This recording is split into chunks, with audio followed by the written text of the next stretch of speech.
नमस्कार दोस्तों, आपका स्वागत है रात के साये में, जहां अंधेरे की खामोशी और सच्ची घटनाओं का डर आपको भीतर तक हिला देगा।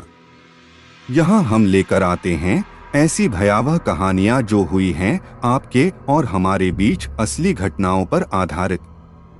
अगर आपके साथ भी कभी कुछ अनजाना, रहस्यमयी या डरावना हुआ है, तो अपनी कहानी हमें मेल करें और शायद अगली दहला देने वाली दास्तान होगी आपकी कहानी। तो संभल कर सुनिए, क्योंकि डर यहीं से शुरू होता है। उत्तर प्रदेश के गोंडा जिले के पास बसे एक छोटे से गांव कैलापुर की कहानी है। यह गांव साधारण दिखता था, कच्चे मकान, चारों तरफ खेत और बीच में पीपल का विशाल पेड़। गांव वाले अपनी मेहनत और धार्मिकता के लिए जाने जाते थे। लेकिन इस गांव के अतीत में एक ऐसा काला राज छुपा था जिसे बहुत कम लोग जानते थे। गांव के बुजुर्ग अक्सर कहते थे, इस गांव पर कभी मरण क्रिया का असर हुआ था। जिस पर यह क्रिया कर दी जाती है वह बचता नहीं। मरण क्रिया का मतलब सिर्फ किसी को शाप देना नहीं था। यह एक तांत्रिक प्रक्रिया थी जिसमें किसी इंसान की आत्मा को धीरे धीरे निगल लिया जाता था। यह इतना खतरनाक था कि लोग इसका नाम लेने से भी डरते थे।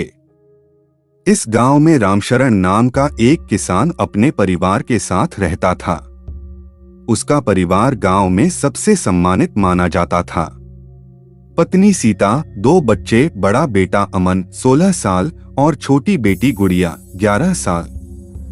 रामशरण मेहनती और नेकदिल था, लेकिन उसके खेत बहुत उपजाऊ थे।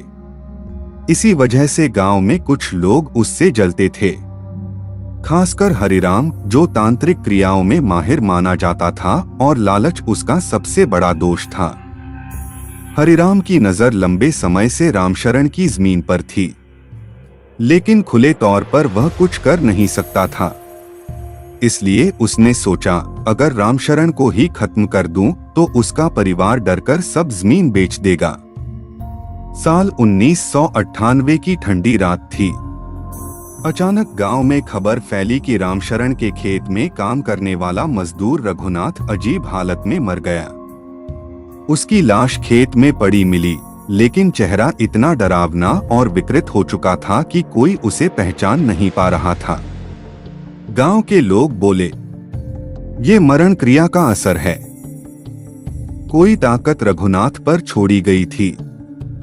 रामशरण का परिवार घबरा गया, लेकिन उन्होंने सोचा शायद ये अफवाह है। मगर यह तो बस शुरुआत थी। कुछ दिनों बाद अमन, रामशरण का बेटा, अजीब तरह से व्यवहार करने लगा। कभी रात में नींद में उठकर गांव के श्मशान की तरफ चल पड़ता, कभी खुद से बात करता जैसे कोई उसे बुला रहा हो। उसका शरीर दिन ब दिन कमजोर होने लगा, मानो भीतर से कोई उसकी ऊर्जा खींच रहा हो।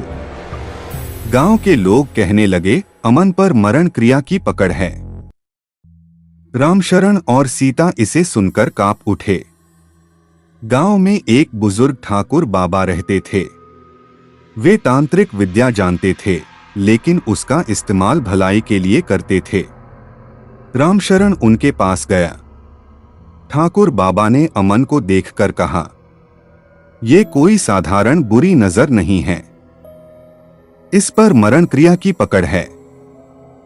जिसने भी यह किया है वह चाहता है कि तुम्हारा परिवार खत्म हो जाए। इसे रोकना आसान नहीं है। रामशरण ने डरते हुए पूछा, बाबा, क्या अमन बच जाएगा? बाबा चुप हो गए।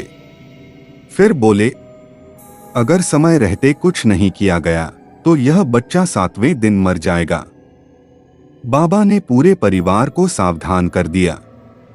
7 रातें सबसे खतरनाक थीं। पहली रात अमन अचानक बेहोश होकर गिर पड़ा।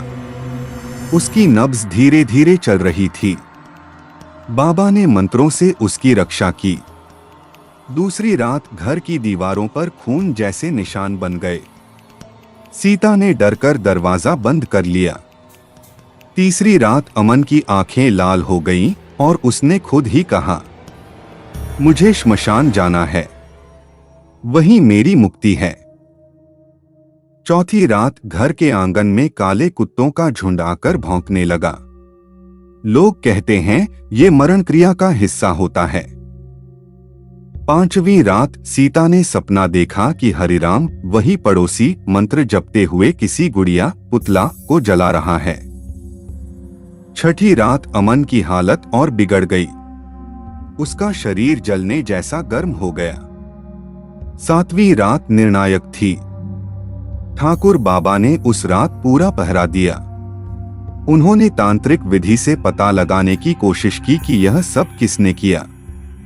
मंत्रों के बीच बाबा ने देखा कि अमन के गले से किसी और की आवाज आ रही थी, ये जमीन अब मेरी होगी, ये परिवार बच नहीं पाएगा। बाबा ने जोर से कहा, हरिराम निकल आ, तेरे कर्म सबको दिख रहे हैं। और तभी अमन की आंखों से खून बहने लगा। उसी वक्त हरिराम अपने घर में तंत्र क्रिया कर रहा था। दोनों क्रियाओं की टक्कर होने लगी। ठाकुर बाबा ने पूरी रात मंत्र पढ़े। अमन तड़पता रहा। सीता और रामशरण रोते रहे। सुबह की पहली किरण के साथ ही अमन ने जोर से चीख मारी और बेहोश होकर गिर पड़ा। हरिराम के घर से भी खबर आई, वह तांत्रिक अपनी क्रिया के बीच ही मरा पाया गया। उसका शरीर काला पड़ गया था। लोग समझ गए अमन की जान बच गई, लेकिन यह किसी सामान्य इलाज से नहीं बल्कि उस तांत्रिक की मौत से हुआ। उस घटना के बाद गांव के लोग और भी सतर्क हो गए। उन्होंने ठान लिया कि अब किसी को भी इस तरह की तांत्रिक विधियों का सहारा नहीं लेने देंगे। रामशरण का परिवार धीरे धीरे सामान्य जीवन में लौट आया, लेकिन अमन कभी पूरी तरह ठीक नहीं हो पाया। उसके अंदर हमेशा डर और कमजोरी बनी रही। ठाकुर बाबा ने आखिर में कहा, मरण क्रिया का रास्ता जितना खतरनाक है उतना ही इसका अंत भी भयावह होता है। जो इसे करता है वह कभी सुखी नहीं रह सकता। आज भी गांव के लोग उस घटना को याद करके कांप उठते हैं। रात में जब पीपल के पेड़ के पास से हवा चलती है तो ऐसा लगता है जैसे किसी की चीख अब भी गूंज रही हो। लोग कहते हैं मरण क्रिया से बचना आसान नहीं है, लेकिन सच और भलाई हमेशा जीतते हैं।